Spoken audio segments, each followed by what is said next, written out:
My name is Raina. I married John, a former colleague of mine, when I was 28. John was raised by a single mom, Sandy, so he wanted us to live with his mom after we got married. I was fine with that and decided to quit my job. On my last day at work, my colleagues bid me farewell, and I moved into John's family home. I thought disputes between mothers-in-law and daughters-in-law wouldn't concern me, but boy was I wrong when I started living with Sandy. "Welcome, Raina. We're an open family here." Sandy greeted me warmly, and I liked her initially, but the niceness was short-lived. If I cooked, she'd say, "Yuck! This is terrible, Raina. You can't cook." "Oh, sorry. I say whatever comes to mind." And if I took a break, "Raina, have you put on weight? Your back looks sturdy all of a sudden." "Oops, there I go again, speaking my mind." I wasn't gaining weight. I was actually losing weight from stress. Sandy seemed oblivious to the stress she was causing me. "Hey, Raina, you look awful. Dark circles under your eyes, and you shouldn't let yourself go because you're married. John might run away, especially since you're not all that pretty to begin with." Enough is enough. I'm not the most patient person. I've put up with this because we're family, but I was getting fed up with the constant jabs. I decided to stand up to Sandy. "I get it, Sandy. You're outspoken and you say what's on your mind. But if you keep telling me every day that my cooking is bad, I'm bad at cleaning, I've gained weight, or I'm not pretty, I might just lose it." Sandy, who was nibbling on a cookie while I spoke, seemed genuinely shocked that I'd stand up to her. After a pause, she sighed deeply, clearly displeased. "Oh, I was saying these things for your own good, Raina. It makes me sad to hear you talk like this. I thought of you like my own daughter, so I don't hold back. If you're that sensitive, you won't be able to handle what John does either." "Huh? What are you talking about?" With her chin raised, Sandy swiftly retreated to her room, leaving me puzzled by her cryptic words. I had a sense that John was hiding something from me. Sandy, never one for keeping secrets, was terrible at hiding the truth. From that day on, whenever Sandy made snide remarks, I started responding with phrases like, "That's hurtful," or "I find that offensive." As if to get back at me, Sandy began dropping hints about John's secret little by little. I can see why John would do something like that. John's business trips have increased a lot since we got married. I wonder why. One day, I couldn't take it anymore. Sandy spilled the beans. "Raina, you're so sensitive.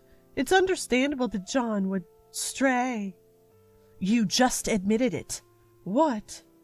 Sandy feigned confusion as I shoved my phone in her face. "I recorded our conversation. This will be evidence of John's infidelity. I'm planning to divorce him and seek damages." "What? No way! I might be mistaken." "No. John has been unfaithful. I have plenty of other evidence, too. I intend to divorce him and get a nice sum from his affair partner." Truth be told, I didn't need Sandy's admission. I had already gathered plenty of evidence on John, but I recorded her words out of a sense of revenge. When it came to divorce negotiations, playing that recording, John had him exclaiming, "Mom, why?" Sandy shrunk in her seat, mumbling apologies. And so my marriage to John came to an end after just a year. We consulted a lawyer, and it was agreed that I'd receive financial compensation from both John and his affair partner. I also knew the day I would be leaving this house full of in-laws. Sandy might lack common sense, but her son John was no better. After our divorce, he was planning to marry his affair partner, Zaria, and had the audacity announced that they, including Sandy, would be going on a honeymoon. And they planned to leave the day I was moving out. Just as I thought I never meant anything to John, I felt disgusted toward him, Sandy, and his affair partner. Before my moving day, Zaria had no qualms about coming to the house. She would hug John, spread out travel magazines on the living room table, eat the food I prepared, and then leave. Is her skin made of steel? I wondered. Sandy wasn't just unkind to me. She treated Zaria the same way too. But Zaria didn't seem to mind. When Sandy said, "Wow, you really caked on the makeup today.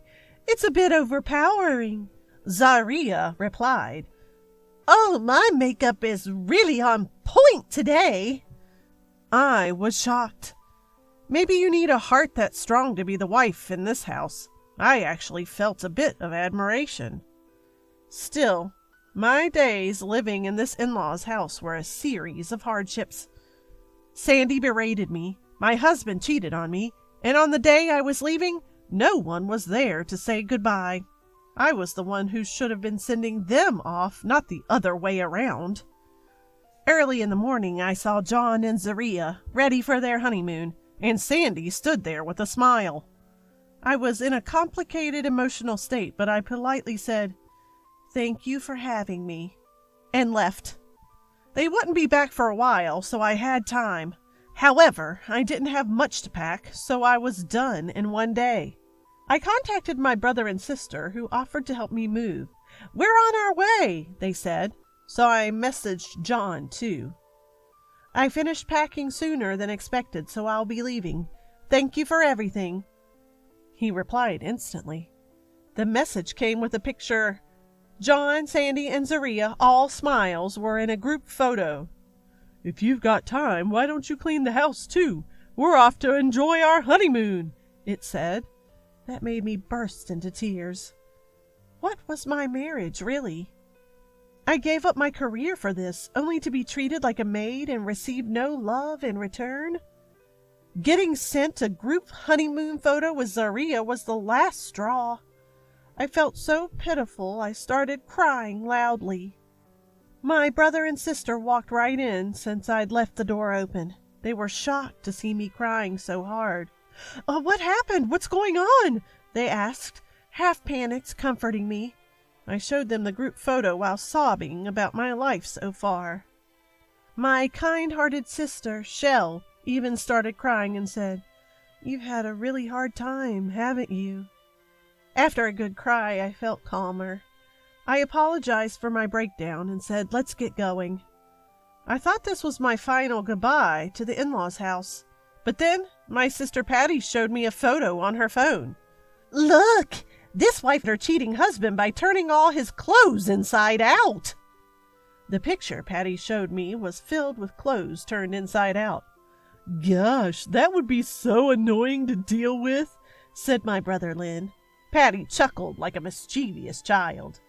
"You should do this, sis. It's not like you're destroying anything, so you can't get sued. Plus, it'll be super annoying for them. This kind of revenge is allowed." I was blown away by Patty's suggestion. Right. I've had it rough enough to warrant a little revenge. Let's flip everything upside down, empty the drawers, line everything on the floor, I proposed, feeling like a kid again. Patty and my brother and sister Shell all chimed in. "Sounds great!" Luckily, we had plenty of time on our hands. Just like building a secret base as kids, we had fun turning everything upside down.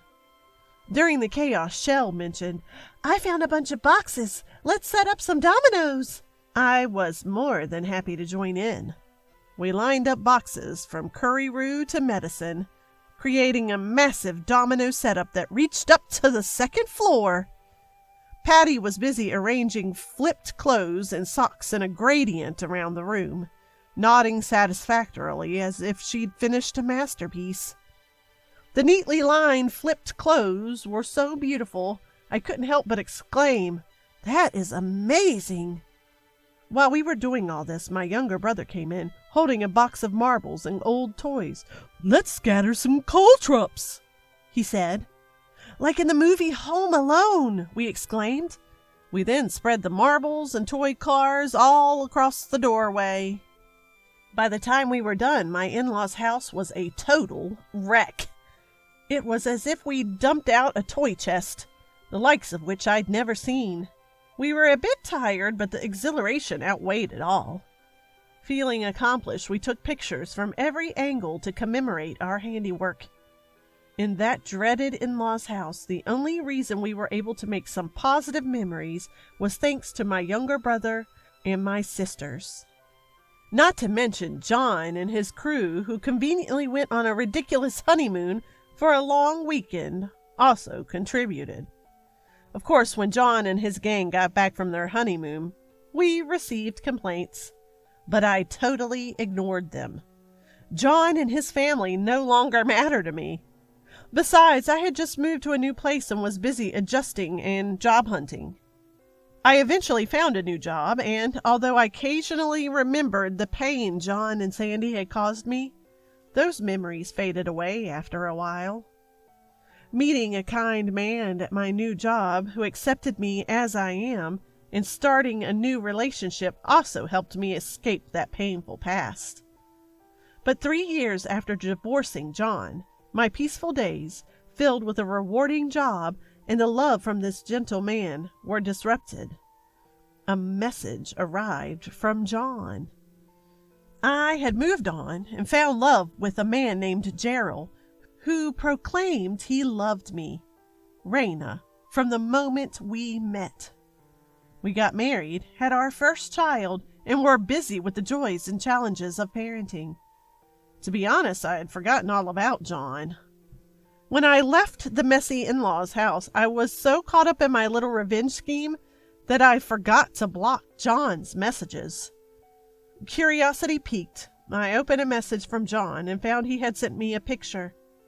But it wasn't some happy group shot. The picture showed the in-laws' house, a total disaster zone. Raina, it's hard to believe it's been 3 years since we divorced, the message read. Time flies. My new wife may be young, but she's utterly useless around the house. Fun to laugh with, maybe, but not someone to share a life with. I find myself thinking about you all the time lately. How are you? Are you happy? I pray every night that I can see you again. I burst into laughter reading this message that sounded like a desperate love letter, but managed to hold it in since I'd just put the baby to sleep. The state of the room in the picture was horrendous. You could see John's new wife, Zaria, sprawled among the trash, watching TV. She had put on a lot of weight. Nothing remained of the woman who'd gone on that ridiculous honeymoon. Sitting in the chair up front, Sandy looked extremely thin and frail, a far cry from the energetic bully she used to be. I was torn about whether to reply, but thinking about those days got me so riled up that I decided to have my final revenge and reply. I'm incredibly happy now. My new husband is kind and really loves me, completely different from you. We're blessed with a child, and I'm fully committed to raising her.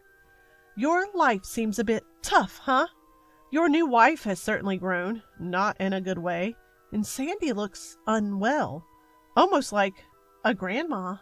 Oops, sorry, I'm just a person who speaks her mind. My married life with you was horrible. The only fun part was playing pranks when you guys were off on your honeymoon. Don't bother thinking about me anymore. Enjoy your life. Bye. Having sent my fittingly outrageous reply to that outrageous family, I blocked John's messages. So I don't know what happened to John and his crew afterwards. However, years later, when I drove past the old in-laws' house, I noticed that it had been demolished, leaving only empty land. I can't help but think something must have happened. As we drove by the site of the former in-laws' house, Patty started to say, Mommy, Uncle, and Auntie play games here like in Home Alone. But I interrupted her laughing. That's a secret. And so we drove past the remnants of what was once the in-laws' house.